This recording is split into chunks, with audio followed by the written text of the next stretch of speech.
The reason that democracy is failing is because we have very significant levels of inequality that mean that there's a kind of governing class who make a lot of the decisions, run a lot of the corporations, and you don't really understand many of the problems that affect most people's lives. And most people feel, I would say, very powerless. I think this kind of narrow view of human beings that the economics profession pushes, and this narrow view of society, generates policy suggestions that are just wrong and, quite frankly, unsuitable for the world in which we live.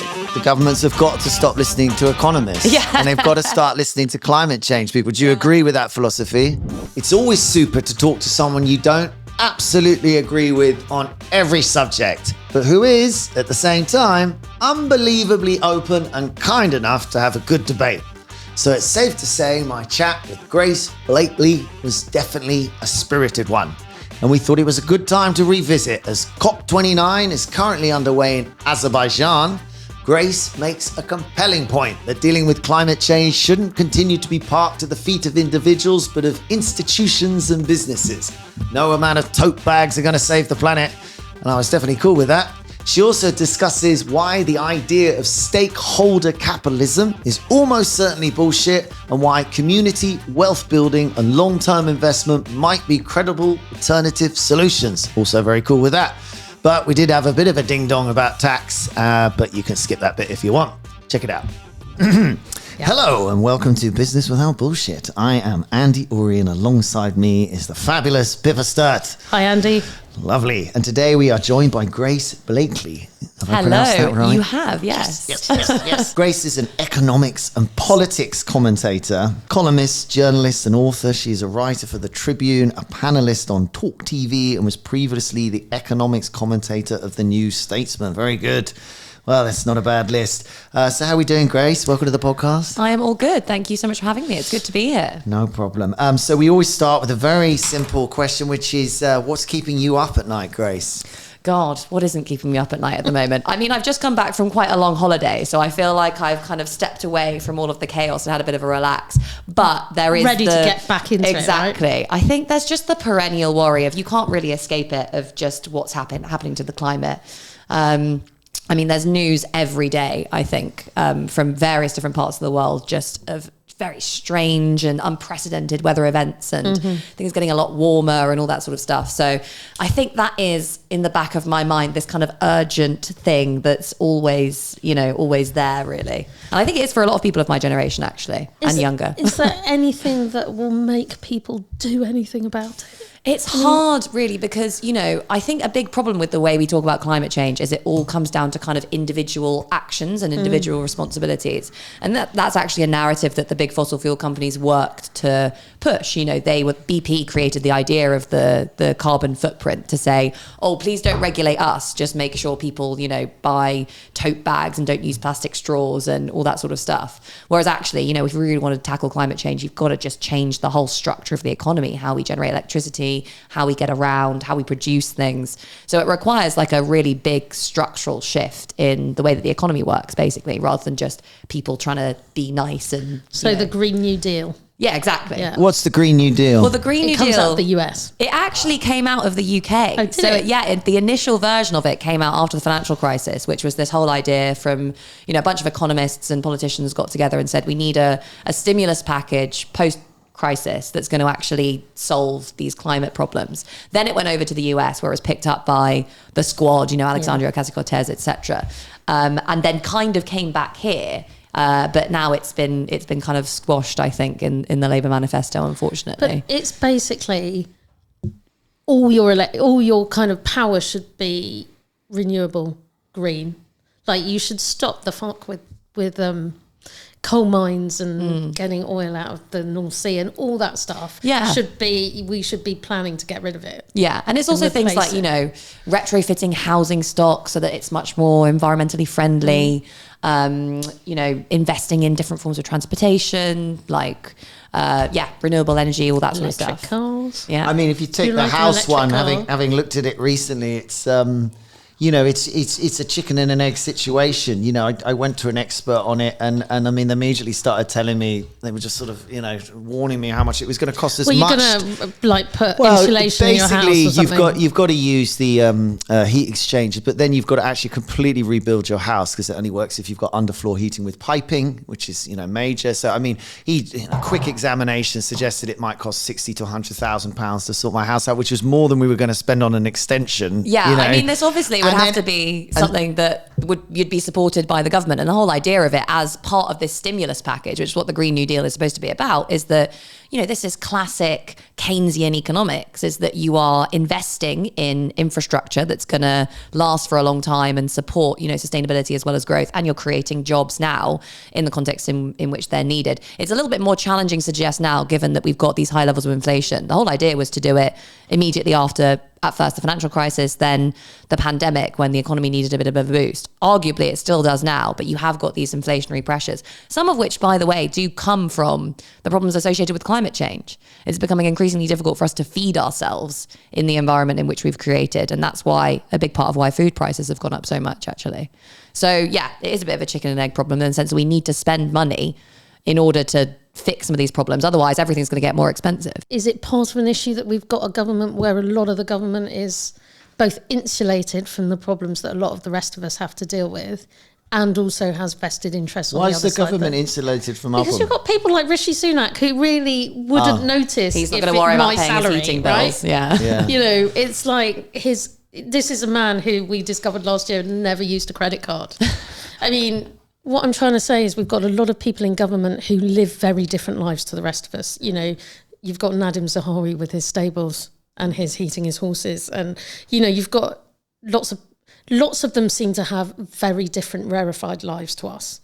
And you wonder how much they understand what the rest of us are living with. Even if they didn't, you've still got the problem of kind of political donations and the influence that some of these big companies who have a vested interest in these issues not getting solved have over the Conservative Party. And I'm thinking particularly of landlords and property developers, and also some fossil fuel companies who, have often quite clearly, and I've had conversations actually with MPs about how some of these interests have actually stood in the way of things like solving the housing crisis. I mean, I'm just on a basic level, I'm like, we're talking about borrowing more money than I could even calculate, so we can retrofit everyone's houses. I don't think that's easy for any government to go and do, regardless, just because I have a big house, which, by the way, would cost me a fortune to heat, because it's relative. Yeah. You got a big fucking house, the bill is pretty fucking big right now. So I don't know if that's connected to the fact that it might be.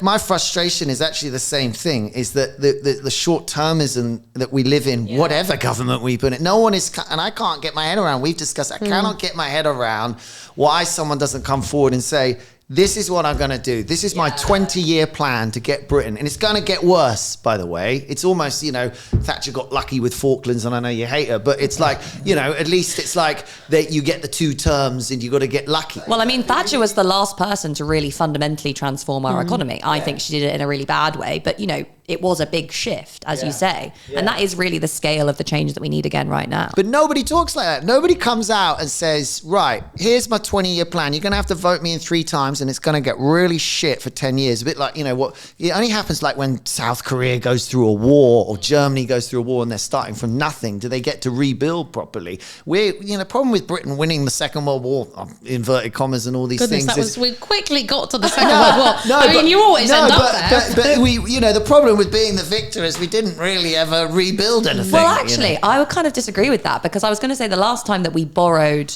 a substantial amount of money, like huge sums of money, the public debt to GDP ratio is much larger than it was, even after the financial crisis, was World War II. And what do we do after that? We didn't implement austerity. We had, the creation of the NHS. We had a massive program of social house building. That was funded by the American Marshall Plan. I mean, a little bit, but ultimately over the long run, we've had this huge stock of debt. Austerity was enormous after the Second World War for decades. We had this huge stock of debt, and we invested a huge amount in social house building, in the NHS, in the creation of public services, in education, in infrastructure. And because the economy was growing, partly because of that investment, we were able to recoup it over the long run. But surely this all comes down to, right, you're saying, why can't we look at things on a longer scale? And, everybody always says, does nobody think of the children thing, but it comes down to the fact that human beings, right, are just a little bit too selfish, really. Like, we all think of, oh my God, it's going to be terrible for my, I don't have kids, but it'll be terrible for my nieces. It'll be terrible for the next generation. But I'm okay, so. I don't know. I mean, I feel like we're encouraged to think of ourselves and human beings and our society more broadly as selfish. But actually, that kind of thinking almost creates the problem itself. Because if you think, oh, everyone's selfish, I've just got to look after myself, you're less likely to kind of get involved in political campaigning or say, join a movement that's kind of pushing for change because you're like, oh, screw it. None of this matters. I'm just little old me. Exactly. What can I do? Difference, yeah. Blah, blah, blah. No, exactly. Yeah. I think if we actually changed the narrative there and thought, we broadly all want the same things. We want to be able to live happy, healthy, fulfilled lives where we're not working all the time, where we can afford the basics, where our children are going to be better off than we are. And, there are ways that we can work together to make that happen. Are you an economist at heart? Is that what you trained as? I don't think of myself as an economist at heart. I think of myself as in the vein of kind of lots of socialists as a critic of the whole idea of economics and of political economy. And obviously to do that, you have to be versed in a lot of the mainstream theory and stuff. But when I look at the way that most economists describe their profession, the way that they think about and talk about the economy, I see it as really alien. And the biggest thing for me is that we have this idea of economics as completely divorced from politics, right? So you can construct a very nice model that's very, mathematically elegant, and you can predict people's behavior, and you can say, right, and these assumptions mean that the corporate tax rate needs to be X%, without ever really considering the wider political variables that are going to feed into that. So, people say, right, we need to have lower corporate tax rates because otherwise all the corporations will leave. And no one actually thinks about the political climate that, determines whether or not that is the case, right? Like, what other laws and regulations do we have surrounding corporation tax to determine whether or not that's true? So I see myself as kind of political economist, really, looking at the interaction between those two things. How does economics affect politics? How does politics affect economics? Which I think gives you a much more holistic view. Yeah, I think it's a nice way of putting it. Do you ever heard of someone, Steve Keen? Yeah, I know Steve. He's a great guy, yeah. Yeah, because he came on and he just said, the governments have got to stop listening to economists. Yeah. And they've got to start listening to climate change people. Do you agree with that philosophy? I definitely agree that the government needs to stop listening to economists. I know a lot of economists, and there are lots of great economists who, I agree with, who are progressive, and like argue for policies that I broadly agree with. But even then, I think this kind of narrow view of human beings that the economics profession pushes, and this narrow view of society, which is that everything can be broken down into micro little transactions. Yeah, we have needs. Exactly. Yeah. And, it's all about maximizing people's utility subject to their budget constraint. It's just silly, and it doesn't capture the complexity of our lives. Obviously, it's not supposed to, but it also generates policy suggestions, and they say it's neutral, no policy suggestions come out of it, but they know that it does, that are just wrong and quite frankly unsuitable for the world in which we live. So if we're trying to summarize, can you summarize your sort of the point that you're trying to make in terms of how governments should change their approach? What is it that they should do differently? We should think more long term, but I'd love that, but no one's doing it because they're voted in every 4 years. And other than I always joked whether we could have a sort of what is it when they all press the buzzer and the chairs turn around? It's like you almost need the voice. I don't think I've seen that. I just wanted a government where you get in, and until you get 80% of people hitting the buzzer, you're in. You know what? That is not far from what I think, actually, because I think for me, like, the biggest challenge that we face, even before all of these economic problems, is actually democracy isn't really working. Support for democracy is quite low, and actually it's, democracy in a lot of parts of the world is retreating. This is after we were told, end of the fall of the Berlin Wall, democracy and capitalism are here. We've won. Exactly. It's Rocky the end of Balboa, history. Totally. And now it seems like the legitimacy of our political economic system is on decline, and people are blaming the democratic element of it without really seeing the economic side of it. And for me, the reason that democracy is failing is because we have this these very significant levels of inequality that mean that there's a kind of governing class, largely speaking, who make a lot of the decisions, run a lot of the corporations, and who don't really understand, as you were saying, many of the problems that affect most people's lives. And most people feel, I would say, very powerless. I think that's what Brexit was about. I think that's what Trumpism is about. I think people see that they are being governed without really feeling like they have a say in how that governing process is taking place. And it's not good enough just to say, vote in different politicians every 4 years. Firstly, because you don't have a say over who you're voting for. But secondly, because there are all sorts of sources of decision-making in government that are completely insulated from democratic accountability. Look at the decision to raise interest rates today. You know, the Bank of England is, in inverted commas, an independent organisation whose sole remit is to target inflation. But actually, that's a very political decision that the Bank of England has just taken to raise interest rates. It affects the distribution of income, and it's not a democratic decision. Democracy, to me, you know, it's there's some problems. Like there was a problem because of international travel and the way the world's internationally works now, that we're no longer dealing with a national system. So a billionaire can live anywhere. He doesn't need to pay tax. And then you're like, oh, all of the money is in these 1,000 people they own. They have 70% of the money and they're the people who don't pay any tax. So there's a tax person. There's some basic problems now of the fluidity of movement of people. But I think we talk ourselves into a bit of a corner on this issue, because this has been the narrative for a really long time. And this was a narrative that a lot of people on the right really worked to push. What was the narrative? That you can't tax the rich, you can't tax corporations because they'll just leave. And actually, we do have, you know, especially as an economy as large as we are, and also, you know, potentially working with other wealthy economies, as we were supposed to do through the OECD, through the very nerdy base erosion and profit shifting, that sort of thing that never really came to anything. But no, we do have some power to be able to raise tax rates and also clamp down on tax avoidance and evasion, and to, you know, at least monitor, if not regulate, the flows of capital like across our borders. We just choose not to. You know, we choose not to invest in tackling tax avoidance and evasion. I want to solve some of these problems, because here is the thing. A lot of anger is created, I think, towards wealth.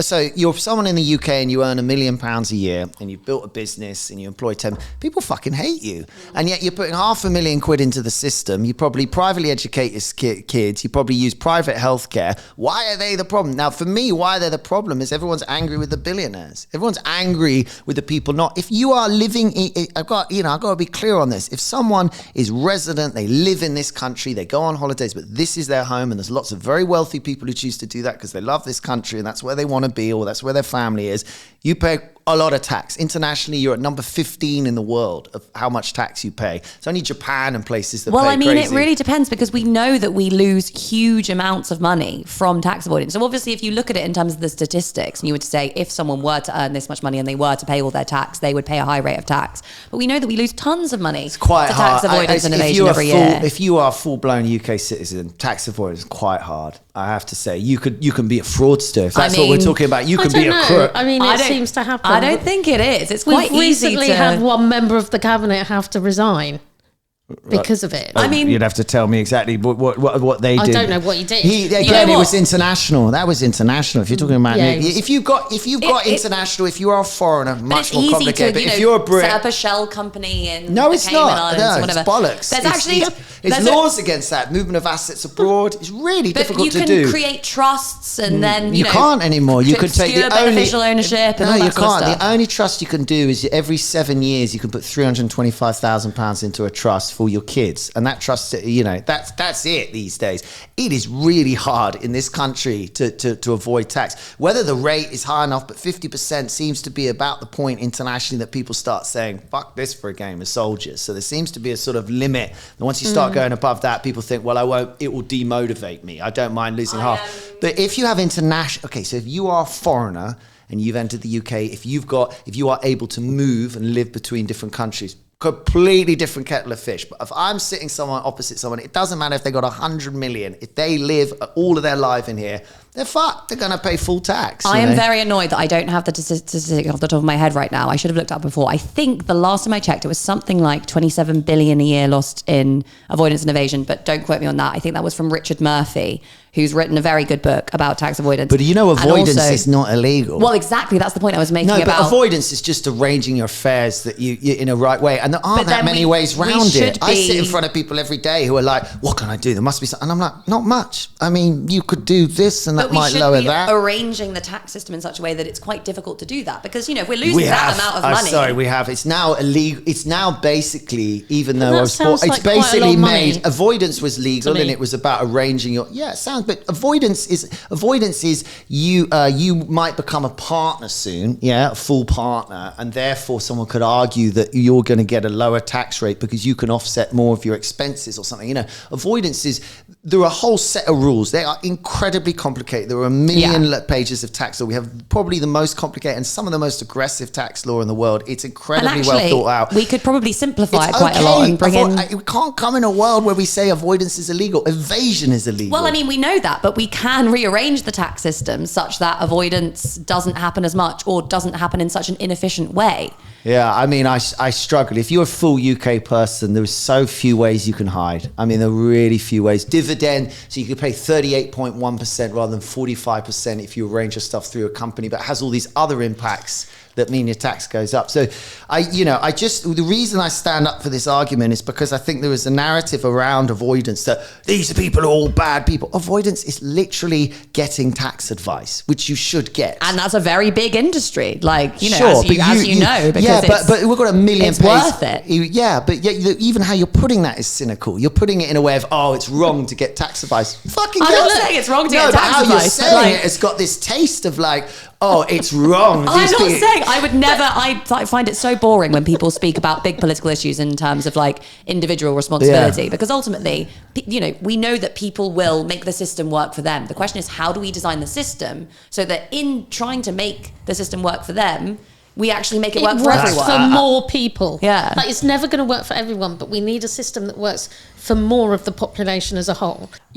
And this may be a difference, you're right, between, let's say, a middle class person with, £1 million home and a good job and a billionaire. And I think we often forget, as you say, the difference between a millionaire and a billionaire. A great stat that I like to tell people is it would take you 12 days to count the numbers to 1 million. To count the numbers to 1 billion would take you 32 years. Wow. That's the difference of the scale between a million and a billion. That's a good metric. And there are a lot of people with astonishing amounts of money that should be taxed, who are, avoiding tax in Panama and the Cayman Islands. A lot of places that are British overseas territories or crown dependencies or whatever. Oh yeah, we definitely have a pass to play, but you've got to understand those rules. Every time you see that, it's because there was an ability to do it historically. I mean, look, it's definitely too complicated tax. I mean, on enforcement, the revenue are just on it. I mean, they're writing letters to people left, right, and centre. They use psychologists. They bully. It's crazy what some of the shit they get up to. It's interesting because I know what you mean,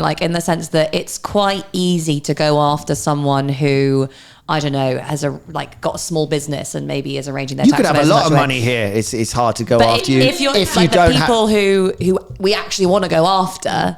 It seems like they're either less aggressive or they just don't know, or maybe these guys are so lawyered up that it just becomes so difficult to even engage with HMRC. Well, but we're back to your point that democracy's a bit fucked right now, and people like China are laughing at us, and rightly so, because they've got a 200 year plan and they're off on it. And I mean, at least the Japanese have a longer term plan. I think they seem to run their society in a much sort of longer term. But ultimately we're sitting here with our 3 year plan, wondering why we're going to lose the game. We don't even have a 3 year plan. I mean, we got a year plan at the moment, the current electoral cycle. Then we've got a 2 year plan. Was your proposal go back to the 16th century and the divine right of kings and democracy? It's back to the thing of the benevolent dictator might be, it's like I was reading about Chairman Mao. I've never really read but I got... Oh my God! No, I'm not advocating him. I mean, the guy killed millions and millions of people, but it's fascinating reading the legacy. I was reading Stalin the other day, and that's what you like about it. Wait, let me make my point, because it's come from the Rest is History podcast, because they started talking about the Cultural Revolution. Amazing podcast. Yeah.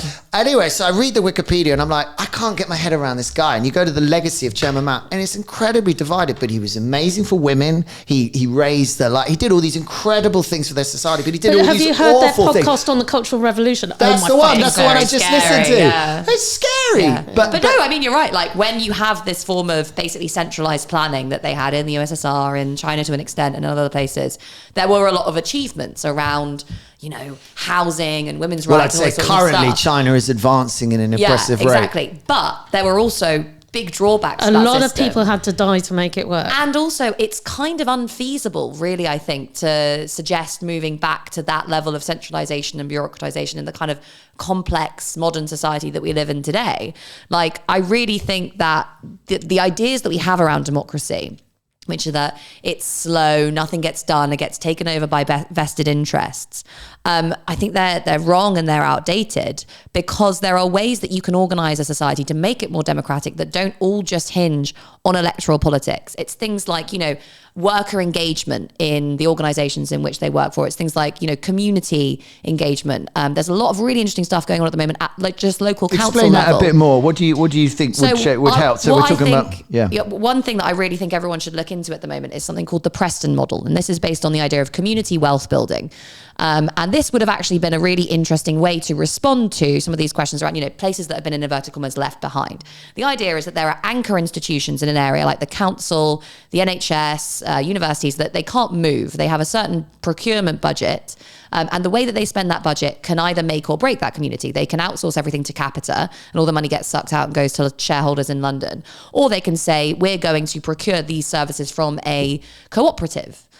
Or from a local business, and use that collective power and that spatial planning basically that these organizations have to try and boost the local community. They did this in Preston. It was an amazing success. The Labour Council there, who's run by Matthew Brown, he's written a book about it, has just come on heaps and bounds from this very deprived area to actually really maintaining a lot of value in the community. They're thinking about doing things like, again, setting up their own cooperatives, setting up local development banks, that sort of thing. And they're engaging people in that process the whole way through. And as a result, they've done really well in elections. They've got really high approval ratings. Like, this is something, it sounds really good. simple. And I mean, I wonder who the leaders were in Preston. They clearly weren't the Slough Council. But, that's the thing. Local makes sense, again, as long as you've got good people running the business. What do you think is bullshit in business or in your industry, and why?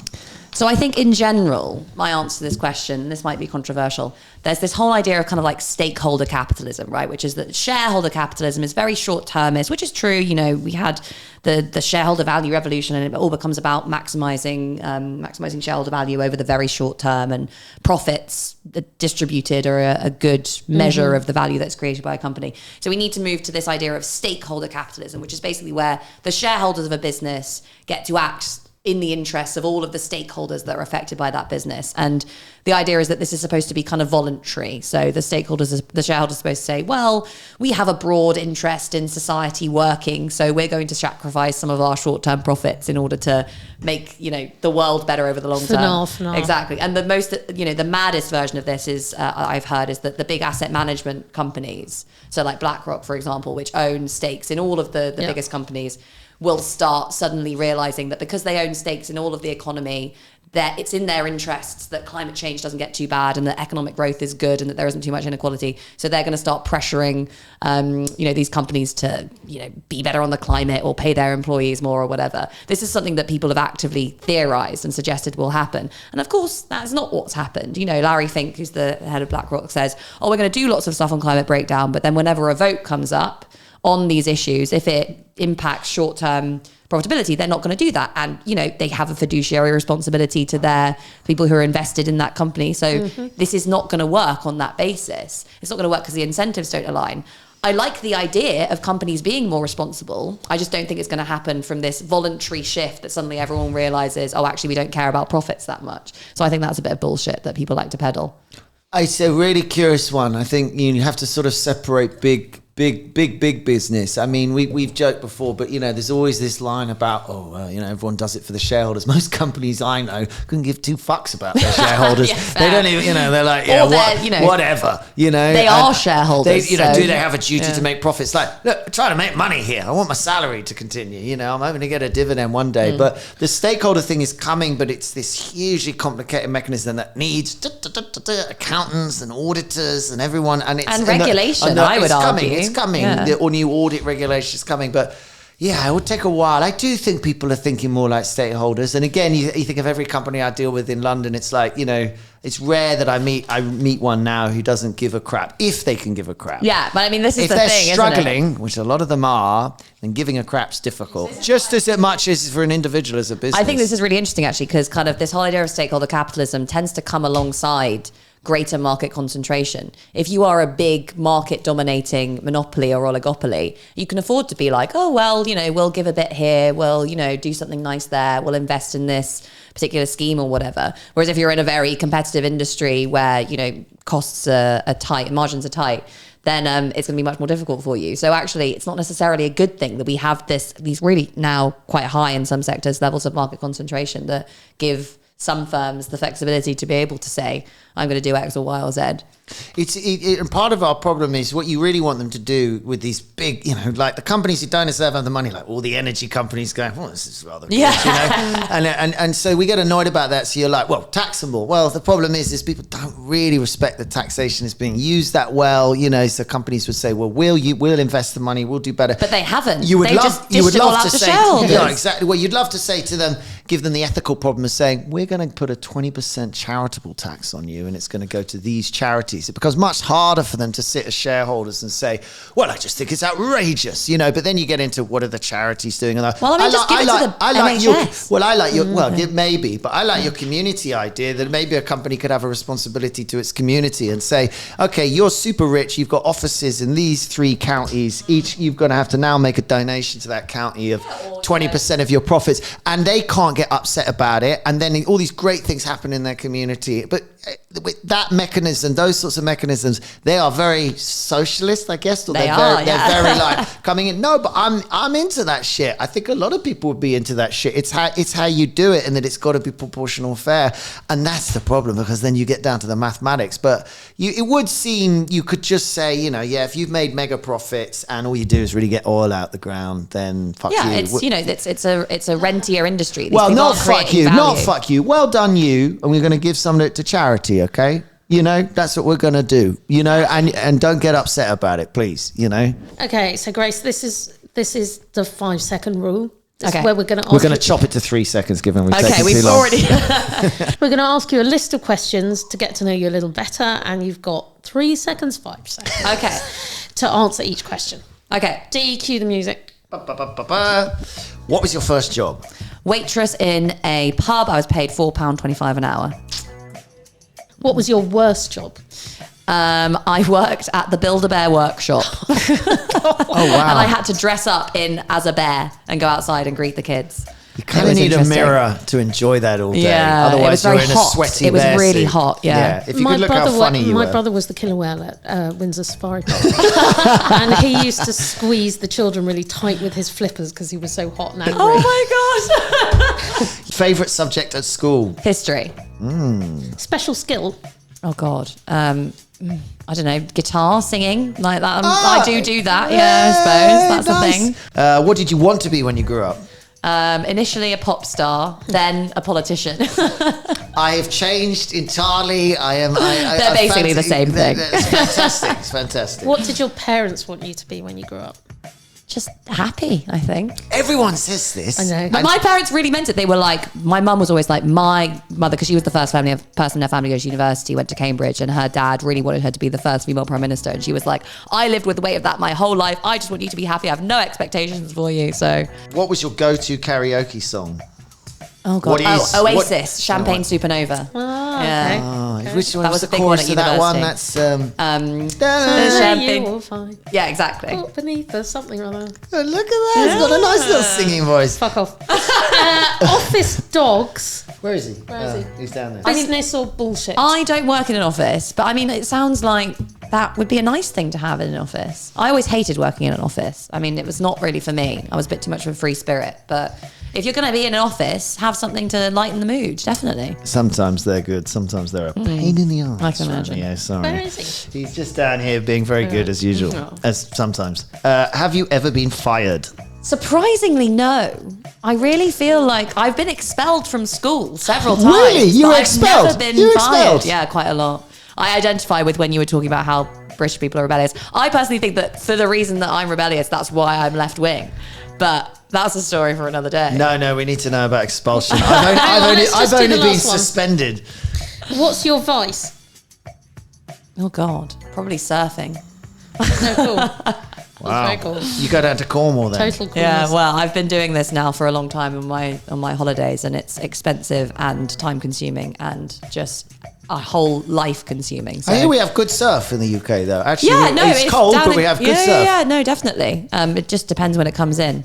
And Now- you have to watch out for the sewage. Oh my presumably. God, yeah, that whole thing's been know? The sewage a nightmare everywhere. to watch. Yeah. Don't go out at night if you're in an Indian hotel. That's God. all I'm going to say. The happy one, I mean, everyone says it, but I just have to bring up which is thanks to my dad, his point, when is that happiness is a transient emotion.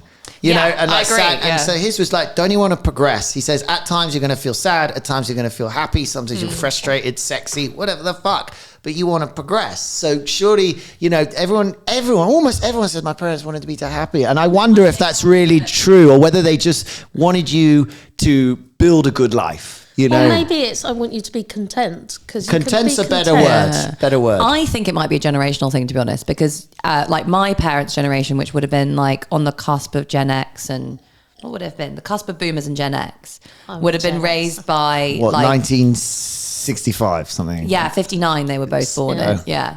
So I think they absorbed all this stuff from their parents, which were like, you have to be successful. You have to, you know, as I said, my granddad was this communist who was still like, you as my daughter, you've gone to Cambridge, you're going to be the first, you know, female prime minister.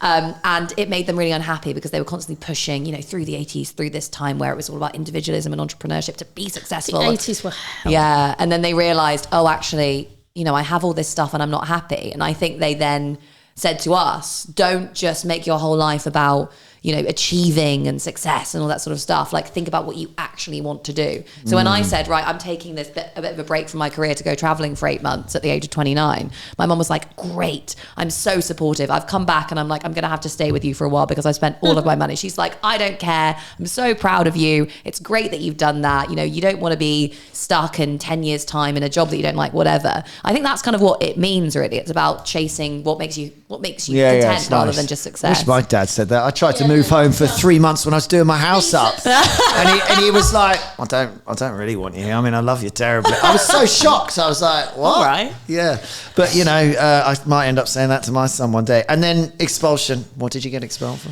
I was expelled Twice, it sounded like. Oh no, so I was asked to leave one school. This was an all-girls school I went to in years 7 and 8, and that was because I had 7 and 8 is like 12, 13. Yeah, Yeah. I climbed on the roof and started smoking.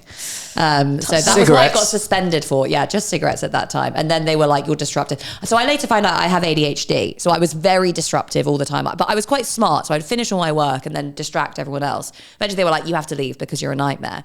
Went to then boarding school for 3 years. I got suspended 3 times. So I actually only got expelled twice, if you count that. Suspended 3 times at that school for various different infractions. Then they said, you've got to leave, but you can sit your GCSEs. And I was like, right, well, this is a great excuse to have a big blowout party, brought in loads of booze, like messed everything up. And then they were like, right, okay, you're out properly now. Did still get to sit my GCSEs. I just wasn't allowed back on the school premises. And then I went to sixth form college for 2 years and I was only suspended once. So I eventually got my... None of these things you're doing are particularly crazy. No, but- they're not. This was all private schools. Yeah, as well. boarding Except school. for I went to the- boarding you know, school. Did you board? No, I didn't do like You properly mind saying boarding. which one it was? It was Lord Wandsworth. So this was like not in London. It was, you know, way out in the countryside. All right, let's go back to the start. Yeah, let's wind the clock back. Right, Yeah, let's yeah, go. yeah. I Very have good. to say why the top. Yeah, I was not going to use it, but you get upset when I don't say it. You No, feel no, it's it's fine. You know what? And people have that anyway. How did you end up doing what you're doing? So I'm not even sure what you are doing. yeah, I could probably tell you what I do. Yeah, so I am I'm an author. Oh, that's very my good. main source of income, and what I spend most of my time doing is writing books. So I've written 2 books already. I've got a new book coming out next year, which I've kind of just finished writing. It's being edited and copy edited and all that sort of stuff. So I do that. I write books about capitalism, basically. I also do a lot of kind of media appearances. So you know, I'll go on Question Time and Politics Live and all that sort of Top stuff. podcast. Yeah, and top podcasts, of course, talk about the day's affairs and that sort of more like directly political stuff.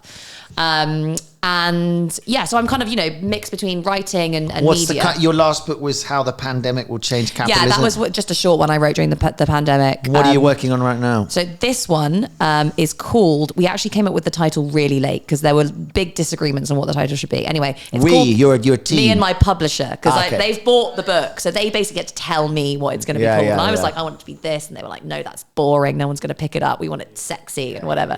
So it's going to be called Vulture Capitalism, which is, And it's going to have a naked woman on the cover. It might do, yeah. It's attacking already. That would be incredibly anti-feminist. There should be a naked man on the cover. If somebody's going to pick it up. Yeah, true. Anyway, we've really lost the plot, but we have some top tips of printing ideas there for your book. Great, thank you. We're going down the route of So how did you end up? Oh, how did I end up doing what I was doing? So I did my degree at Oxford, did politics, philosophy and economics, along with all of the kind of worst people in our political system. PPE. Exactly.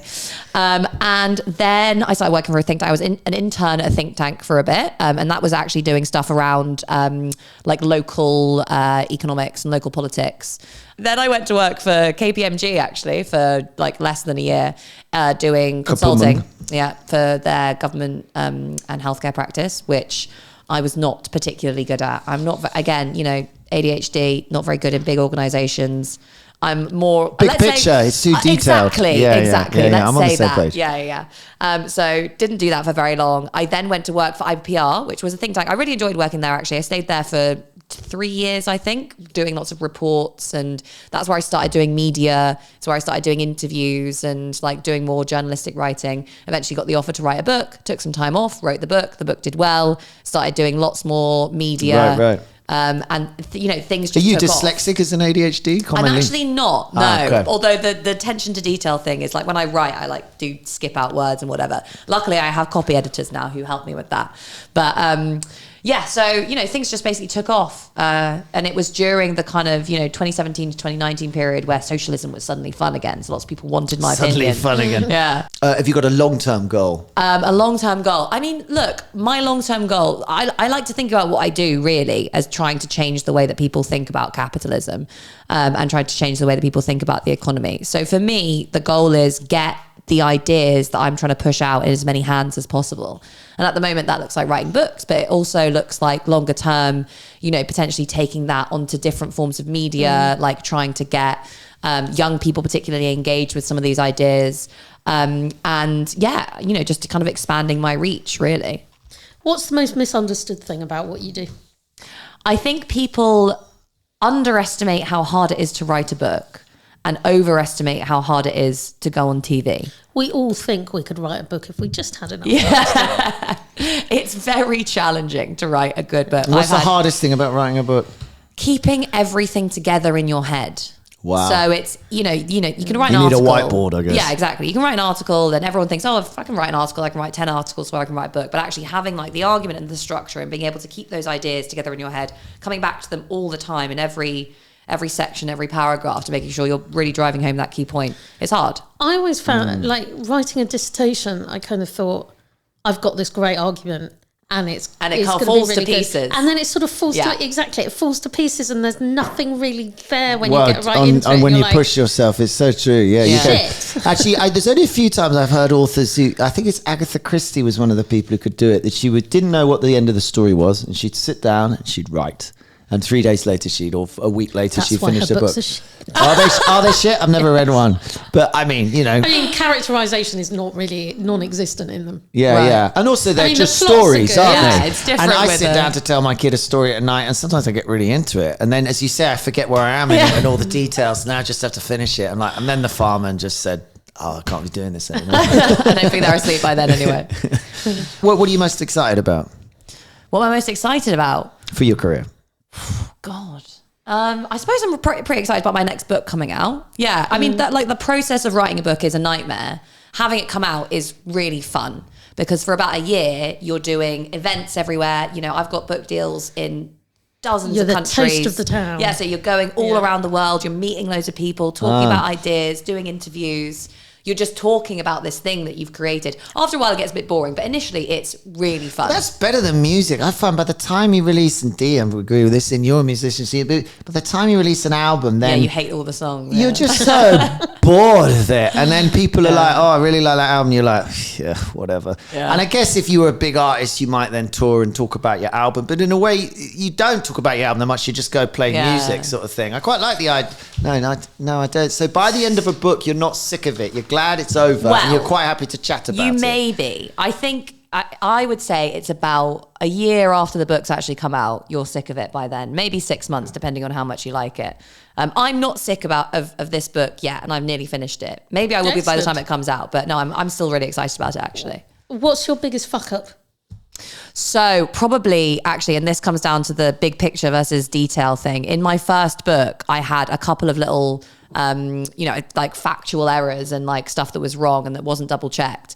And because I was, I didn't have a lot of resources behind the book, but I was growing on social media. So a lot of people were looking really hard at what I was doing. This is how to save the world from finalization. Yeah. They took me apart online for, some... On page 63. They literally I have noticed that you've missed, Yeah, so that was quite annoying. Luckily, they all came out very quickly and we managed to do a reprint within a few months that had all the errors corrected. So it wasn't too much of a big deal. But it was awkward and embarrassing. It's horrible to be wrong, isn't it? Yeah, but you know what? It's a good lesson because you're always going to be wrong about something. It's always hard though when it's your own creation. Yeah. I thought you guess it was the start of your career, so you don't get to just hand it to someone to do the really, really boring. Yeah. I was like 24, and the publisher when says, I started writing you've checked all of this, yeah? And you said, yeah. No, exactly. Yeah. I'm surprised there wasn't more wrong with it, to be honest. What's your passion outside of work? Again, the same as my vice, surfing. Surfing, weed. She's secretly saying, "It's a cool thing." Yeah, it's very cool. I'm really bad at it. Like, let's just get that. I think clear. everyone is on there. Isn't that like really the deal? Hard, but I love it. It's great. Whenever anybody says surfing to me, I immediately think of that sharks. That's what I think of that film with Point Break. Point Break. I love that film. It's so fun. Quite inspiring, I feel for you. But my problem is, because I watch Jaws, I can't do the paddling with my legs dangling with my head above the water. I don't care what country I'm in, even England. My legs are going to disappear. There's going to be a little tug from the net. Honestly, I have to get out of the water, so I could never surf. And also, you're a huge attraction, if you're in the right part of the world. Great whites love those seal-looking things. California, Australia, South Africa.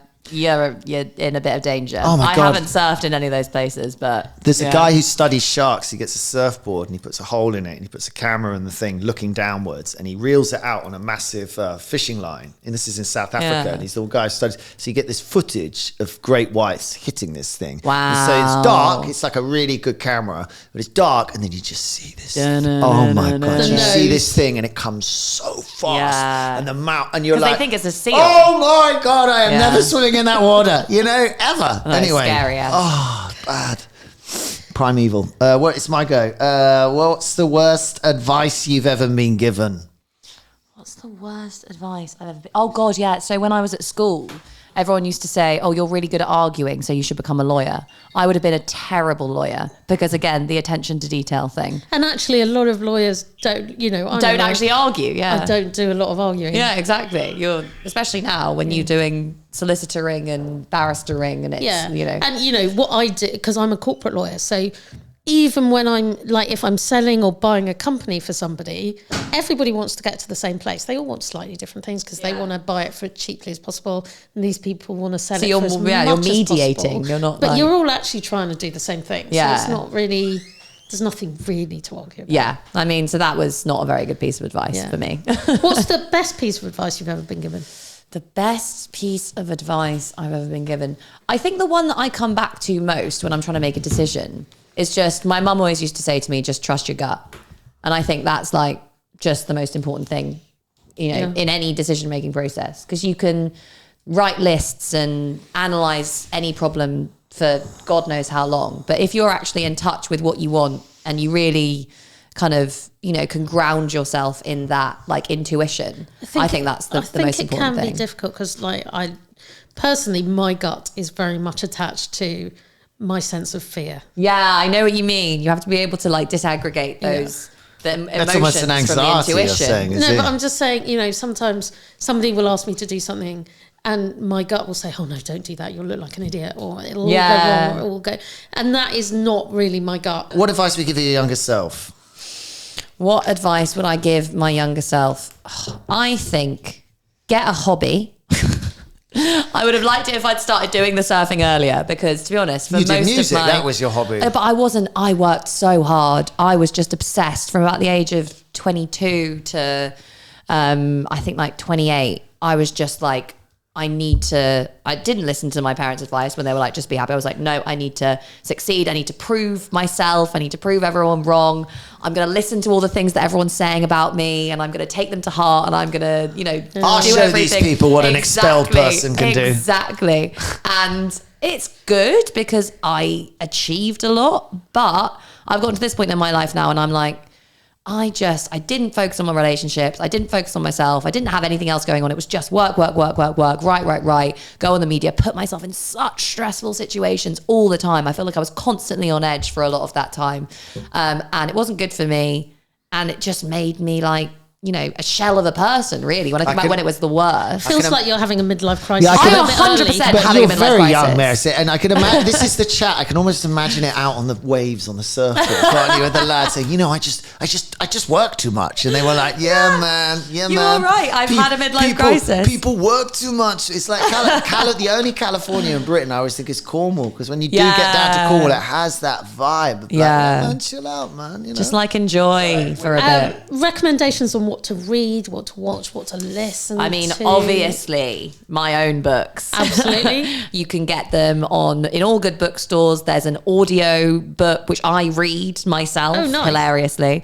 The next one's coming out next year, obviously. Are you doing it in a hilarious manner, or are you just... No, just like it's funny to That listen must to have been so myself much read fun it. Be to funny. do. It was bizarre. It's actually so difficult to just sit there and read something. It is, for you've got ADHD. Yeah, you just trip over your words all the time, and you go too fast. It's just a nightmare. But anyway, it's there. It's available. But no, okay. So other stuff. A friend of mine. We've talked about climate change. Michaela Loach has just released this great book called "It's Not That Radical" about climate breakdown, and she's this amazing activist who has done loads of work on, you know, campaigning and all this sort of stuff in the UK. And she's got this book out, which I think everyone should read, and it's really, you know, simple and easy to connect with. Podcast.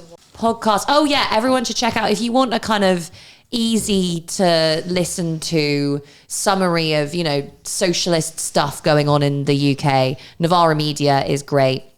They do a lot of kind of podcasts and audio and visual content and stuff. And they get loads of interesting guests on and whatever. So that's kind of like Socialism 101. Obviously, also, I write for Tribune magazine. So Tribune in the UK, definitely check us out.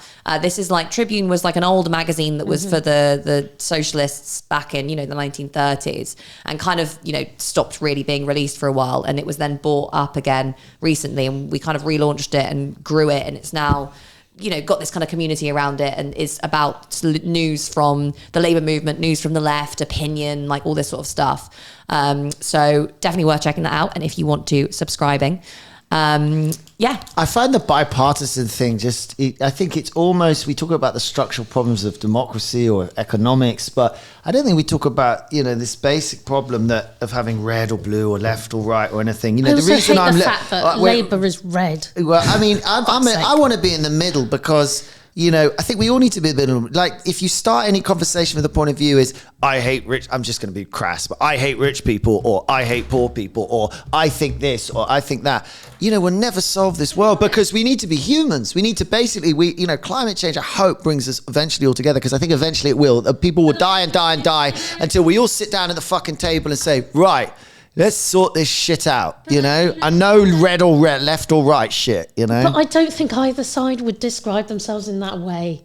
No, right? but I just think don't take a side. The best Find way the you middle. get to the middle is by having people articulate opinions on the opposite end of the It's spectrum. hitting each other for Well, no, sticks on either otherwise, side. Otherwise, you get this kind of faux centrism, right? Which is what, you know, people like Keir Starmer say they're going to do. It's like, oh, I'm just going to go and design this policy based on what a couple of people in a focus group told me. No, but can't we just take one question at a time and stop worrying about whether it's left or right and try and come up with the right answer? And you would end up with something that isn't necessarily easy. By the way, do you know where the whole idea of left and right comes from? Yes. Oh, well, yeah, that's go on, tell us. Well, I think it's from the well, not really Parliament, but the Assembly in hang on, our during the guest French said yes. Revolution. I do. Yeah, this is right. It's the French Revolution. Yeah, the French Revolution, and the various different factions in the French Revolution, revolution, yes, Yeah.